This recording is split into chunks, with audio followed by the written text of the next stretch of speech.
Hello and welcome into another edition of State of the Sun Devils alongside Damon Allred and Jesse Morrison. I'm Jeremy Schnell. Guys, Cam Scataboo is pretty athletic.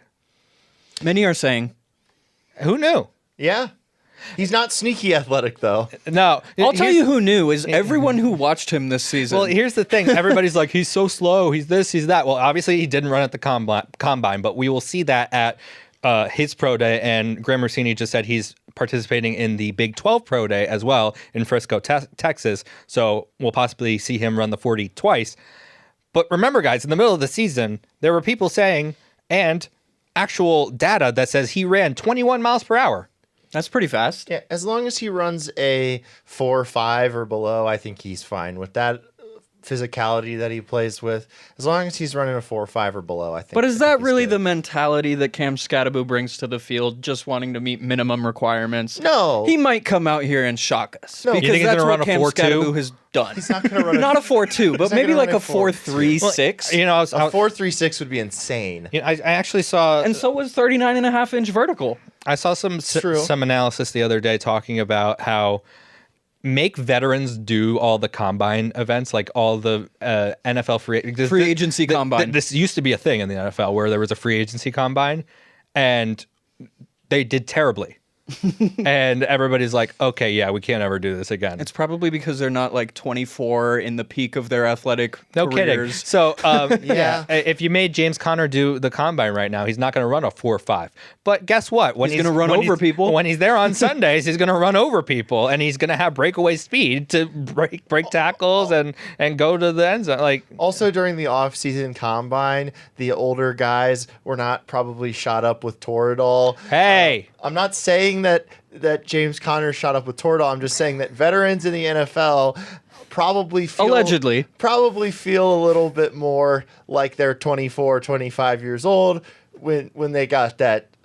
When they're not feeling anything, basically, is how I'll say it. okay, so for those of you who aren't hip with the times and understand what all the numbers mean and everything from the combine, Scattaboo's vertical was insane, right? 39.5 vertical.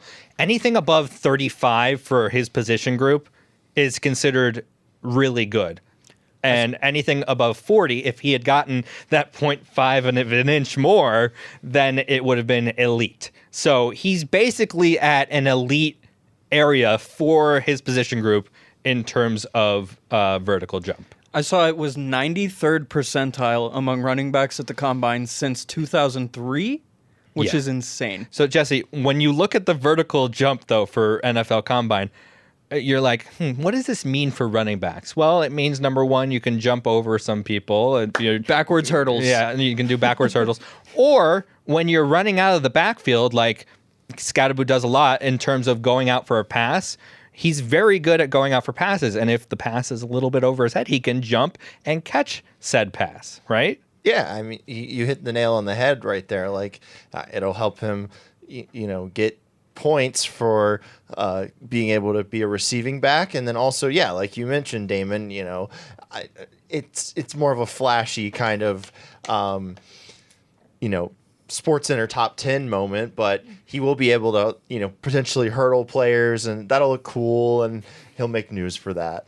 And a quick stat to the receiving point. Yeah. I saw that he had a burn rate of 58%. Burn rate is where the receiver does his job to get open enough, whether the quarterback gets the ball there or not. It's just counting whether the receiver does his job. He had a 58% burn rate, and that, I think, was like top 3 among running backs in the class, which is just insane. So he's clearly just off the charts in so many ways. It'll also help him with jump passes when he plays quarterback. And I'm sure we'll get a couple pass attempts from him in his NFL career, right? When he's punting. And we saw what you're saying about burn rate. We saw that in the Peach Bowl when he caught the pass down the sideline. So, yeah, I mean, Hurdles a man, punts it away. I will say, to finish up this conversation, I was wrong. Because I thought that it was a bad decision by Cam Skattebo not to run the 40 at the combine. And I was wrong, and I apologize. Maybe he knew what he had in this vertical jump. Mm-hmm.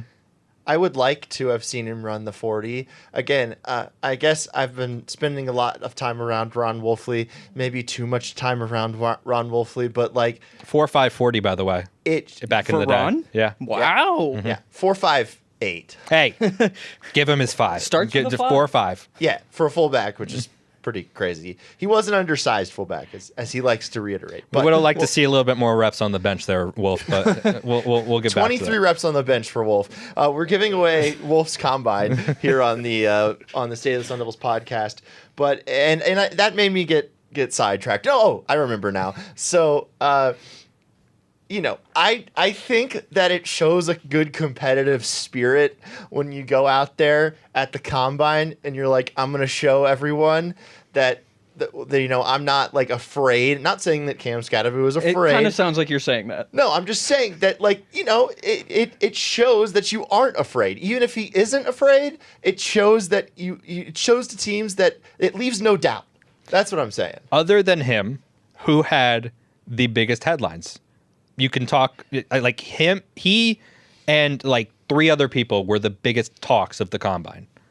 I probably the 2 defensive linemen that the Cardinals are interested in. Yeah, Shamar Stewart, James Pierce James Jr. Pierce, and then Facial Tootin for Virginia Tech, what the he's running saying back. that Cam was in that top tier of winners. People from the talked about Combine. him even though he didn't run the 40. Yeah. Will Howard had an awful day throwing the ball. Jackson Dart he was another one that Correct, but balled out. But it shows that some people, if you choose not to participate, it can help your stock. If you choose to participate, it can hurt your stock. Yeah, it can happen either way. If you are a supremely confident athlete, you shouldn't have that mindset that, oh, this could hurt my stock, so I'm not going to participate. You should just go out there and do it because you're a baller and you're going to be good at this Combine stuff. And so I don't know. I guess I just don't like the mentality of like skipping some drills. That's just my opinion. But so I mentioned earlier, it just changes my opinion because like last year I was like, Marvin Harrison Jr. doesn't need to do anything. But I guess I would just like to see the competitive spirit come out in it. Yeah, I mean, we saw it last year with Roma Dunze, who just kept going out there and doing the cone drill. Yeah, and he was awesome. Yeah, and continued to do it until he got the time that he wanted. Yeah. So and he had great rookie year. Yeah. So probably better than Marvin. Yeah. But I mentioned before ASU's Pro Day and the Big 12 Pro Day up next. That's March 19th through the 21st. In Frisco, yeah. Yeah. So when is ASU's Pro Day? We do not know yet. Okay. But that kind of gets to our next 2 topics because ASU's spring practice is right around the corner. Thank goodness. And coaching on the field. Yep. The running backs will be none other than former starting quarterback Trenton Bourguet. Assistant running backs. Sean Aguano's still there. Don't worry. He will be coaching the running back. That's true, but he's the assistant. I'm just making sure that Sun Devil fans know that Sean Aguano has not moved on. He's still there. ASU's probably going to have a dominant running back this year. Important point about Aguano, by the way. He is among the only staffers that has been at ASU as long as Bourguet has. So they, I'm sure, have a connection that is going to help them in that working relationship there, especially considering that it's a running back group that brings back 4 people from last season. So 4 guys that already know Trenton and what he's about. Plus Trenton a guy that rushed for over 1,000 yards. Right. And Trenton being on the leadership council last year, I'm sure will help his case as well. Yeah. So very happy for Trenton Bourguet. Would you like to go over the other coaches, guys, that joined the staff and are just helping out this year as well? I will let Damon do that. Okay. All right. I got you guys. Let me know if you want me to stop at any point. Okay. We have Jordan Lee, who is the new assistant safeties coach. He played in Brian Ward's defense at Nevada and Washington State, was a graduate assistant under Ward here at ASU in his first year, and was alongside Ray Clark, who was at Utah Tech last year and is going to be the assistant defensive line coach this year. Was on that GA staff with Lee as well. Jack Nudo is another guy coming in. He's replacing Matt Butterfield on special teams. Shout out Matt, great guy. Happy for him. Yep. And Jack was a Brophy guy. Ray Clark was, or not Ray Clark, Cannon Siegel, who is the assistant defensive backs coach edition. He was at Saguaro High, so a couple local guys. Siegel also was at Idaho State the same time as Xavier Guillory, so almost all of these additions have some prior connection within like the last couple years to ASU in one way or another. Siegel was also a recruiting assistant for ASU as a graduate student, so lots of guys with previous connections to this staff. Love that because, we saw when they hired Kenny Dillingham that he was a guy with connections to the school, and it seems like that has worked out for Arizona State, and keep it moving. Yeah, so the coordinators and position coaches, including some of those guys that you just mentioned, will be... None of those guys. Those are the assistant position coaches. We're talking maybe they'll the be Jason there. Mons and the maybe guys they'll like be that. there. But they'll meet with the media tomorrow. We're recording this on Wednesday, so tomorrow is Thursday. Damon, you will be there. I will. You will also be there for some of the spring practices, which begin March 25th. As I said, it's just crazy because we just finished up what it feels like an insane college football playoff run for ASU. That's what postseason football can do for you. Yeah, they went down to Atlanta. They played in the Peach Bowl. They played into January, and now we're already back here in March, and we're watching football again. Yeah, it feels like so much shorter, because it is.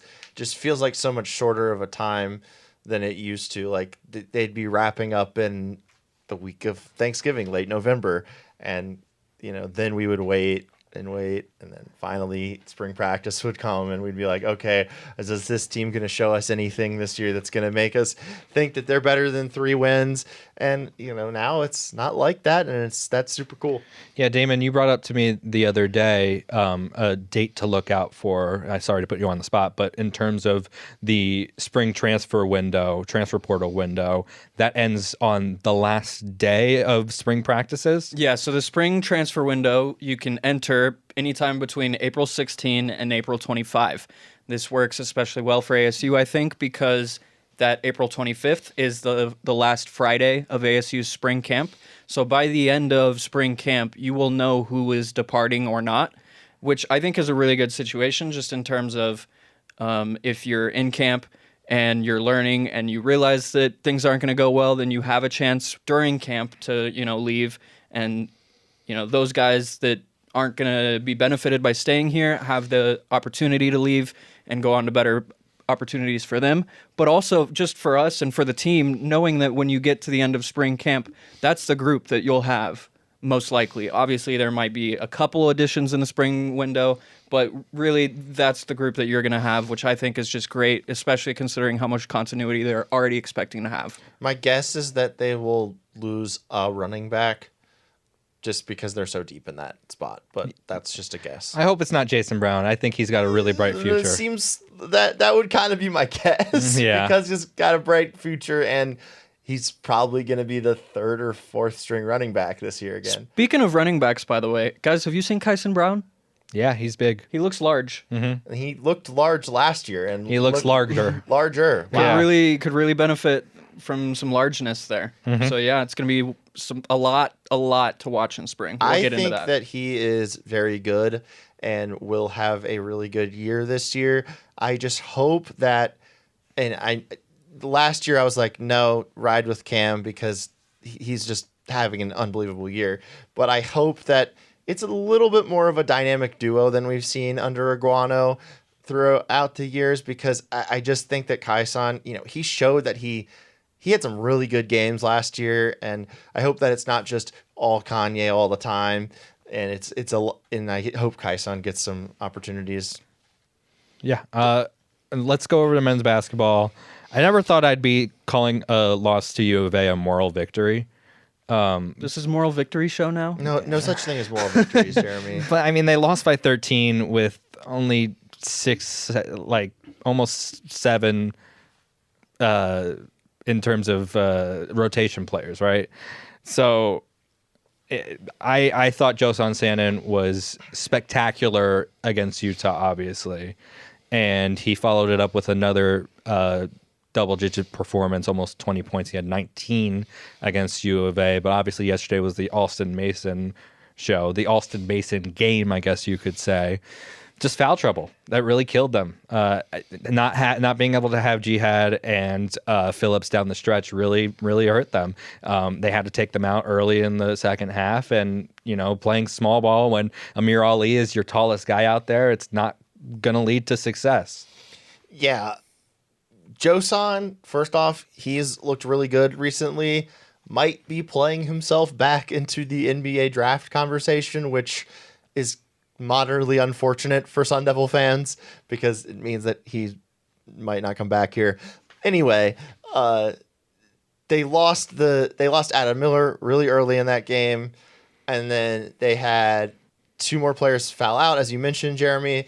But only lose by 13 to a ranked team, and to put up 100 points on a ranked team in their building. Yeah, in their building. I was really with the students really, hollering at Bobby, and it was a hostile environment for sure.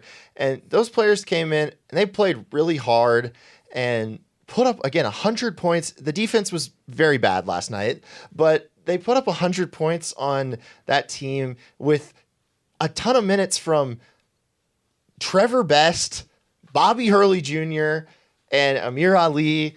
And, I just got to tip my cap to them last night, and I thought Bobby did a good job coaching. Bobby Hurley Sr. did a good job. Well, not Bobby Hurley Sr. Well, whatever Bobby Hurley. Bobby Hurley coached Bobby Hurley. There you go. There you go. I thought he did a good job last night, just kind of managing rotations with what he was given. And yeah, just impressive effort. The one thing, again, as Damon has said this year about this team, they're not very good, but they try hard. And we saw them try hard again. And, Bobby Hurley Jr. goes out there and he looks like a moderately competent Division I basketball player, which, I didn't know if that would happen in his career. And, he is doing that now. So his defense leaves a little bit to be desired. Yeah, but he's not like such a liability on the court that he can't play for this team.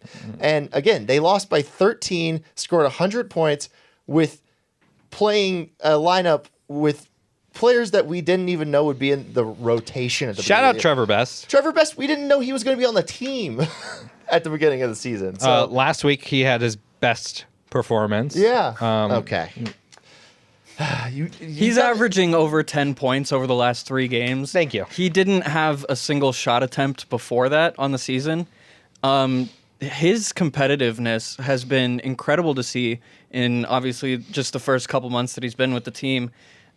I think we're at a point now where if I could tell you, independent of everything else, if all 4 freshmen were to come back, you'd be very happy about that. Would that be right? Yeah, I mean, and what you can see from him is he's not scared to take the shot. No, right? Like he will take the shot. He's not one of those guys who will just pass it up to play within the offense. He's playing within the offense by taking the open 3. And I think that's what Bobby Hurley wanted from his young players. He's got a lightning quick first step as well. Busts his butt on defense. And it's just something that ASU has needed out of depth at the point guard spot with Alston Mason playing as many minutes as he has. And really just, to a man throughout the entire season, this team has played for Bobby Hurley, whether you guys want to talk about like what that means as far as the future and all that, but like these guys love playing for Bobby Hurley and they show it with how hard they play and with all the chances that they've had to just mail it in this season. They've still been playing their butts off, and even since BJ Freeman's departure, I mean, I think that their approaches to these 3 games have been incredible, borderline. And obviously the Utah game was a big blemish there with how it fell apart at the end, but really just they haven't had the horses. And to be doing what they've done, staying in these games as much as they have without having the horses, I think it just says a lot about the makeup of these guys. The effort to go along with the injuries this year, and I know we got a technical foul yesterday, but it seems like since the first U of A game, Bobby's kind of calmed it down. And Graham mentioned that James Harden, who's been donating a lot of NIL money to ASU, has a great relationship with Bobby. I think that we might see Bobby hang out for another year at least here, and then I think the change might come with the women's basketball team this year. Yeah, and we'll get to that in just a minute. They're going to tip off tonight in the Big 12 tournament in Kansas City. The next game for the men's team is this Saturday. It doesn't get much easier against number 9 Texas Tech. JT Toppin put up the 40 last time they played. Yeah, obviously they took that to, double overtime. Double overtime. So But shout out again to Alston Mason, 33 points. That's the most since Alonzo Verge's 43 points in 2019. Crazy to think that happened. Isn't it crazy? That was at terrible loss. Footprint Center. At the time. Well, actually, I think at the time it was still Talking Stick Resort Arena. Yeah, PHX Arena. Yep. Women's team finished the regular season 3-15, in Big 12 play. They lost 14 of their last 15. They got a surprising win in there. That was nice to see. That was BYU. Yeah. And then they followed it up with a 40-point loss against Colorado. Not great. Yeah, I don't know when this podcast will be posted. The game might be over by the time this podcast is posted. So, the season probably or could be over by the time. Season could be over. Could be. I'm not gonna say whether or not I think that this should or shouldn't happen, but we could see this weekend, whether it's today or throughout the tournament, we could see final game for Coach A at ASU. Yeah, I think this season we thought that ASU could take a step, not necessarily making it to the not the Big 12 tournament, the NCAA tournament. But we thought that they could possibly make a step, maybe be around 500 is what I thought that we could see. And we just didn't see that this year. They had players coming back from injury. Ty Skinner, obviously the main one, and she's been good this year. And unfortunate she hasn't been able to play on a team that has been good around her. And credit where it's due, she is an honorable mention for all Big 12 team and correct. All that. Yeah, but it's just a tough season, and we'll see if any changes are made there. With the women's basketball team. Yeah, and just one more point on that, just very much kind of the same results for the most part in all 3 years of Coach A's tenure. Yeah. And then finally, we got 2 more things. Men's hockey, or hockey in general, is going to host the first round of quarterfinals. NCHC playoffs. I think they have a first round before the quarterfinals. Got it. So yeah, that will be a series Friday and Saturday next week. Best of 3 if necessary. Correct. Starting on the 14th. So we'll hopefully get to see the hockey team. Jesse, like you said, it's we would like to see more teams in the NCAA tournament for that, but it's second best team in the conference at the moment. Still might not make it, which is just weird. So Mullet Arena, go out and support the guys. They're really good this year, and hopefully they get rewarded by making the tournament. Swim and dive won another championship. Swept it. Yeah. So in the conference championship. Big 12 championship, they won in men's and women's. This is obviously after the great Bob Bowman stepped down from this role, moved on to Texas, and ASU just continued to keep it up, and it didn't seem like they really lost a step this year. And they've got NCAAs next, but great performances by both the men's and the women's teams. And now ASU has 4 Big 12 championships already in the first year being in the Big 12, which I don't think we would have said coming into this year. You've got the volleyball Big 12 championship, obviously football, then you've got the men's swimming and women's swimming. So pretty good start to the Big 12 run for the Arizona State Sun Devils. Real quick, wanted to add, because you mentioned Bob Bowman, Texas did win the SEC Swim and Dive Championship. Does not surprise me. Bob Doing Bowman. the Big 12. Doesn't surprise me. Bob Bowman is... SEC, though, it just means more. Yeah, Bob Bowman is a legend, and unfortunate that he's no longer here at ASU, but kudos to him, but kudos to this year's ASU Swim and Dive team as they head in now to the NCAA tournament.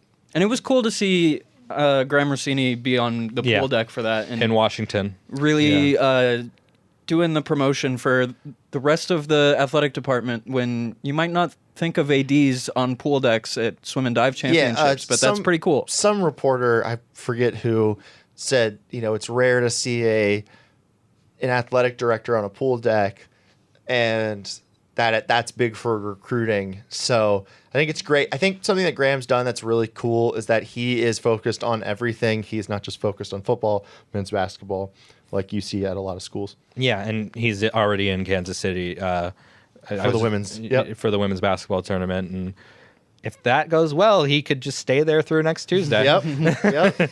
All right, that's going to do it for this edition of State of the Sun Devils. Thank you so much for listening and watching. You can find us on all forms of social media at AZ Sports Devils. You can find all of Damon's articles on the Arizona Sports app and ArizonaSports.com. For Jesse Morrison, Damon Allred, I'm Jeremy Schnell. We'll see you soon.